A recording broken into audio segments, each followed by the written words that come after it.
Well, thank you, Aaron, for inviting me. These conferences are always very interesting. Lots of different issues being discussed. Energy is usually on the agenda. Energy is, as you know, a kind of a critical issue, has been for a long time, since I started back in the State Energy Office back in 1976.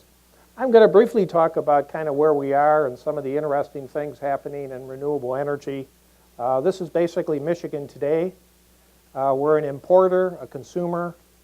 As you can see, we get fossil fuels from out of state, some from out of the country. And the biggest thing to think about is that it is a big cost to us. Now that $24 billion, that number fluctuates a lot. For a while it was $27 billion. Last I heard was 24, who knows, but it's a lot of money. Now this is the Michigan of tomorrow, at least as far as I see, and I think this is inevitable. We have to have a more diverse resource base, a more renewable, a more local resource base. If you can see over to the left, we've got the wind and the solar, the biomass. We've got electric vehicles, that's the Volt, ethanol. That top picture is the Zero Energy Home entry that Lawrence Tech put into a national competition. I've got energy efficiency kind of represented by Energy Star right in the center of things, really, which is our best resource, cheapest, easiest to get. And I've got the grid down there at the bottom because I think with variable resources like wind and solar and efficiency, we need a smart grid in order to integrate all these different elements if we're going to take advantage of this diversity. Now this is our present situation with respect to electric generation. This is not capacity, this is the actual kilowatt hours or megawatt hours. As you can see, we're heavily dependent on coal, 60%, nuclear 27%, and then the renewables are pretty small. Biomass 2%, hydro 1.2%, wind is now on the list, 0.1%, it's going to be growing. One thing to keep in mind is the baseload plants, which is the coal and nuclear. The average age of our baseload plants in Michigan are 50 years. So there are some decisions that are going to have to be made about power generation in this state. 50-year-old power plants or older either have to be refurbished or replaced, retired. We do have a lot of wind energy potential. Right now we have installed about 155 megawatts, which is about 100 turbines, 100 large turbines. Our renewable portfolio standard, a mandate by law that 10% of all our electricity in Michigan come from renewable resources by 2015, will mostly be met by commercial wind farms. And that'll be about 2,400 megawatts, about 1,200 turbines. There'll be a lot of turbines out in the thumb. I think that's going to be inevitable. The federal government did a big vision of how would we get, if we wanted to get 20% of all our electricity from wind power, how would we do it? And Michigan came up in the top tier. We're one of the dark green states because we have a pretty good wind resource. We have a big load. They estimated that we would need to contribute 10,000 megawatts if the whole country wanted to reach that 20% goal. Now this is kind of where we are now. The mandate is 2015. Power purchase agreements are like independent power producers, owners of wind farms. They've made agreements with the utilities. Most of it, as you can see, is wind, some biomass. This is a picture of one of the largest wind turbines in Michigan. There's a couple of turbines near Cadillac that are 100 meters to the hub, and those are 2.5 megawatt wind turbines, which are the biggest in Michigan. There's just two of them. One thing I thought was interesting about those is they do have little elevators in them. You know, typically if you're a wind turbine technician, you got to not mind heights, of course, that's important. Also, you got to be able to, climb up a ladder 80 meters. What is that, 240 feet? Well, these are 100 meters. So the Germans decided I put a little elevator in there, which I thought was nice. Offshore potential. This is an interesting issue for Michigan.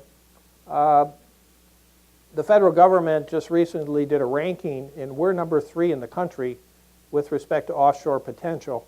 All of us, state manages it for all of us, but we own 40% of the bottomlands of the Great Lakes. And what the state has been doing, the potential is huge, 483,000 megawatts. Our peak load is somewhere around 19,000 megawatts. Now, of course, the wind doesn't blow all the time, but even at a 40% capacity factor, that's a lot of wind out there.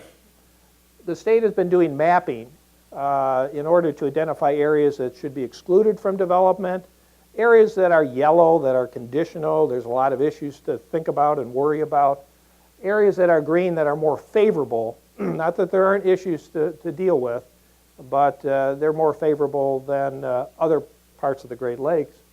If we look at areas, the green areas that are 45 meters or less, which is kind of where the technology is now, at least 20 square miles, because you have to have a decent amount of space to put a wind farm out in the lakes.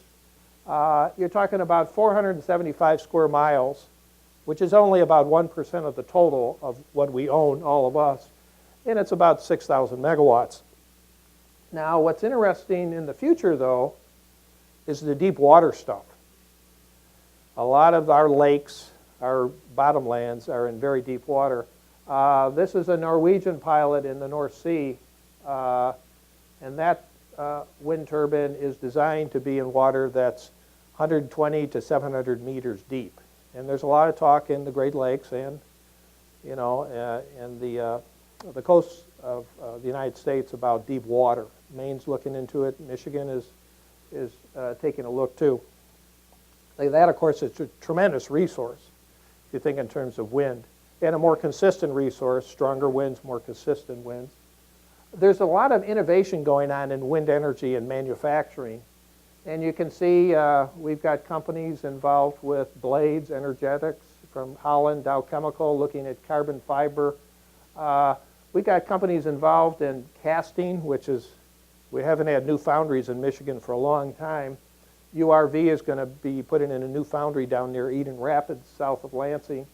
And Astreas, which is also in Eden Rapids, is looking at automated manufacturing of blade spar caps and hum machining.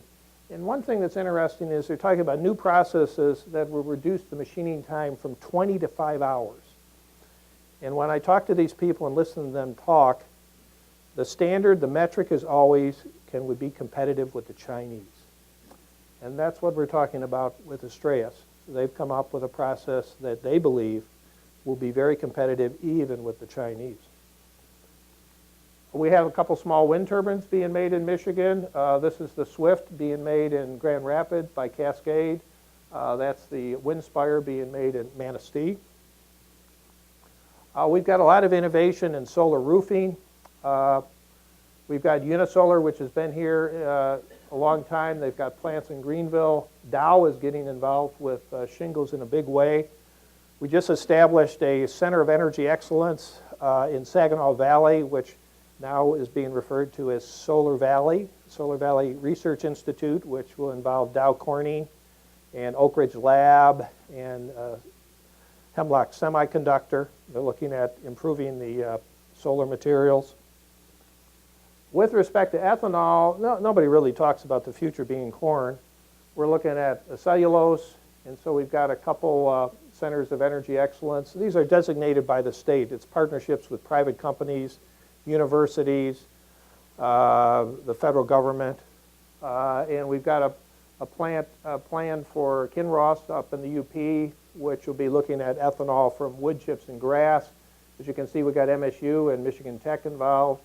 American Process is going to be building a new plant in Alpena, ethanol from the waste from a plant that makes decorative panels. And as you can see, we got MTU involved with improving the fermentation process. In biogas, we've got a Swedish company over in Flint looking at creating biogas at the Flint wastewater treatment plant. As you can see, we've got Kettering involved. We're looking at converting sewer waste to biogas for both fuel or electricity and biomethane for the city vehicles. And this is interesting. You know, it probably, this is one of the current stuff, rivers, think rivers.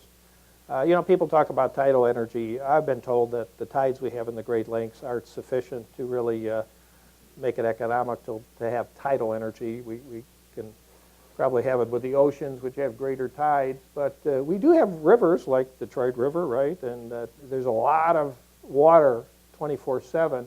There's a professor at U of M, and he's come up with this Vivace approach, which uses induced vibration in order to generate electricity. They're installing units off of Port Huron. This is my last slide. What's next? Who knows? I don't think the one to the left is likely. But it's interesting, isn't it? But I don't think that person was serious. Over here on the right, but who knows? That is a building in Dubai.